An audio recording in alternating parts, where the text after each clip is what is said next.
Thank you for tuning in to Anime Radio. Today I'm going to be reviewing the second episode of No Game No Life.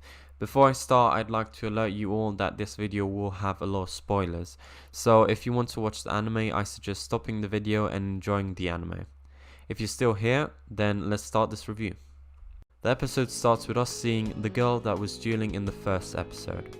We can see that she clearly lost, since she doesn't have any clothes on, and has decided to come to their room because during the duel, Sora, which is the brother of Shiro the little girl, told her that the opponent was cheating.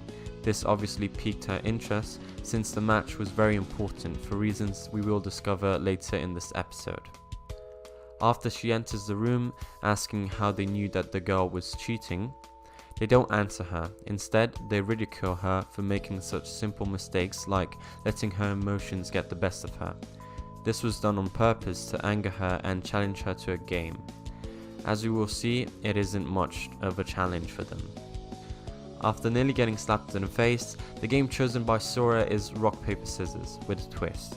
The rule that he decides on to make it easier for her is that he can only play paper. If he chooses something else like rock or scissors, he loses.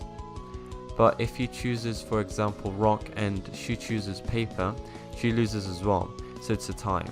For this reason, winning for her is much easier and losing is impossible. We discover though that he had something planned, since he's very skilled at talking and at strategizing, as we saw in the previous episode with the innkeeper.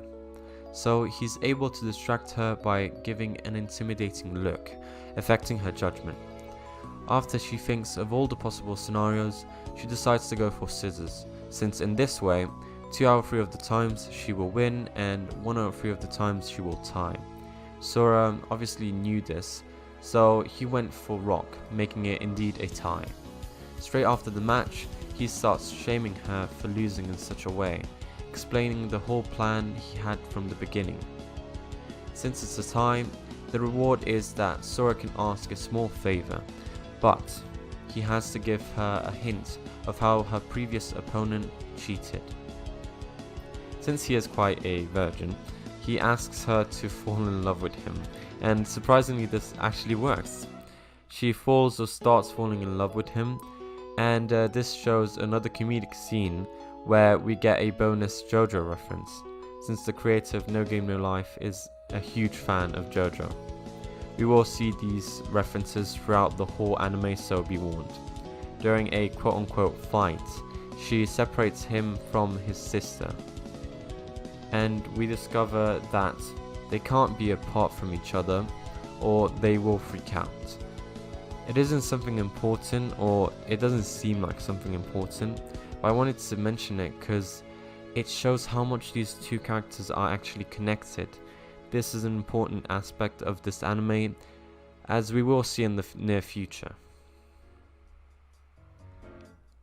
After this duel, they have a bath and we see the perverted part of this anime, in which we see him, Sora, trying and failing to get a sneak peek of her naked, throwing his phone in the general direction of her, trying to snap a photo while she picks up the phone, and he fails, and yeah, it's pretty sad.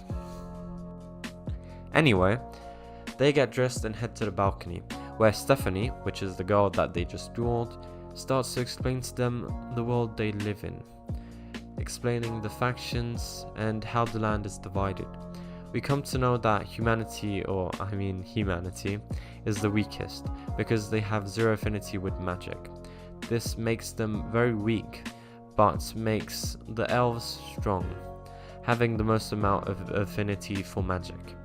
As you will see, magic is a big part of this anime because it makes cheating much easier, and since the humans can't see, the people that are in the humanity faction can't see the magic, and makes it that more effective. Obviously, this makes them curious, so they head to the library. Unfortunately, the language is different, but this isn't a problem because we discover that Shiro is actually a genius and learns the language in no time, giving them the chance to learn more about this world and humanity. This gives hope to Steph since she's been trying to expand humanity's land, and being the daughter of the previous king, it's her duty. So they decide to help.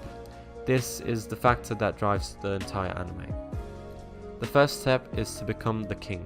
To do this, they have to beat the girl that previously beated Steph. So they head to her location, where we see her disrespecting Steph, throwing on the ground the clothes that she won by beating her. After this, Sora gets to talk to her for an instant, giving her a warning and telling her that he will get those clothes back by beating her, and at the same time becoming the king of humanity. This is where the episode ends, and we get an idea that they will be dueling in the next episode, trying to achieve the title of king. That's all. Thank you for watching. I hope you enjoyed, because I'm definitely enjoying reviewing this anime, and subscribe because it does help us. In the meantime, you can watch other videos we have on our channel, and the next video that I will personally make is going to be an anime review on a more known anime and more new anime. Thank you for tuning into Anime Radio, and I'll see you in the next one. Bye bye.